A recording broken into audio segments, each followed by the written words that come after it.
What is going on, YouTube? This is Jim back with another video, and today I want to talk to you guys about EA and PlayStation 4 of all things. But before I get into that, if you guys like this video and you like this kind of content, please consider commenting, rating, and subscribing. But enough of that. Today, Electronic Arts announced that it will bring EA access to the PlayStation 4 for the first time in ever. The pricing will be the same as what it currently is for Xbox One users, with a monthly subscription of $4.99 or an annual subscription of $29.99. Now, when this was announced a couple years ago, it was an exclusive partnership between Microsoft and Electronic Arts, and it was a really cool idea. At the time, nothing like this really existed outside of GameFly or Redbox, and this was really a digital library for video gaming. We have these kind of things all the time in television, Netflix, Hulu, the list goes on, but we never really saw it in gaming until this service. And I have to give Electronic Arts credit for really kind of changing the game in a sense. So what you get with this service is a slew of free games. You get to play some games early, for up to about 10 hours. It varies by game. You also get discounts on games if you like them enough to buy them.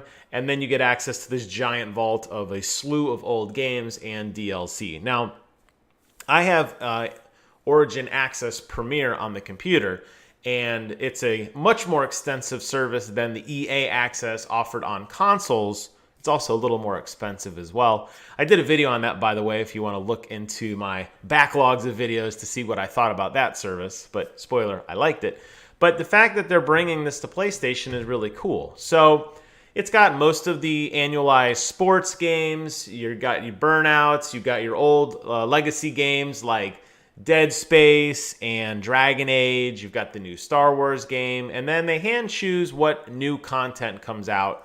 On the EA Access version, on the Origin Premier version, going back to the PC, we get other games like Battlefield 5 and Anthem and a few other ones, but this doesn't have as many in that sense, but it's also a quarter of the price. And I like this. I think this is a great service for somebody who is new to gaming and doesn't have a big backlog yet. This is a great way to instantly get tons of great content to play through. The problem, though, is that it was driven away from the Microsoft store. With the Game Pass, Microsoft kind of pushed them away. And it's interesting that EA is now going to PlayStation, who is trying to build up their PlayStation Now service, which is virtually identical to this.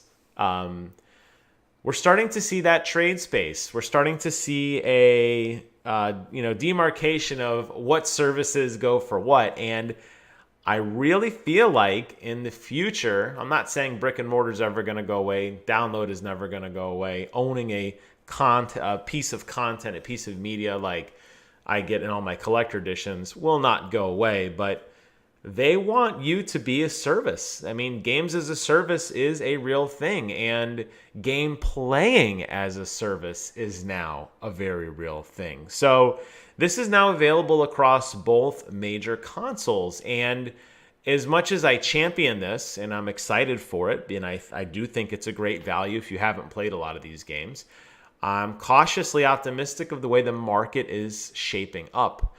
A lot of these games are games that you typically find with your Games with Gold or your PlayStation Plus or on your insert sale name here sale. Because they're older games sometimes, and they're usually in the sub $10 range. But the fact that you get such a library so rapidly of tons of games to play and download, I think is a great idea. And it makes me wonder what EA and Xbox's partnership looks like now, because for years as a PlayStation owner, I wanted access to the service, and it was only available on Xbox. And I was kind of surprised, and I was like, well, why isn't it coming to Sony? And clearly, they worked out some sort of deal in the past, but with Game Pass really taking over and being a wildly, wildly exceptional deal, I think EA saw the writing on the wall and said, well, we better scoop up whatever remaining market share that we can. And oh, by the way, there's almost 100 million PlayStation 4s in the wild. So we better get involved with that quickly. So it's here. I think it says a lot about the market, but excluding all that right now, the service is coming, and I think that's a great thing. So leave a comment below. Let me know if this is something that you're excited for. Let me know if this is a service that you're interested in getting. Are you just a blanket, I think EA sucks kind of person, or do you see the value in a service like this? Maybe it's something that makes you take a harder look at PlayStation Now, because that service has been around for a while and is finally starting getting its own groove. They're kind of breaking off from that streaming service and going more towards a digital download similar to this. So I'm curious to kind of hear some thoughts. So leave comments below. Let me know what you guys think. As always, I want to thank you guys so much for watching. And until next time, I will see you guys on the other side.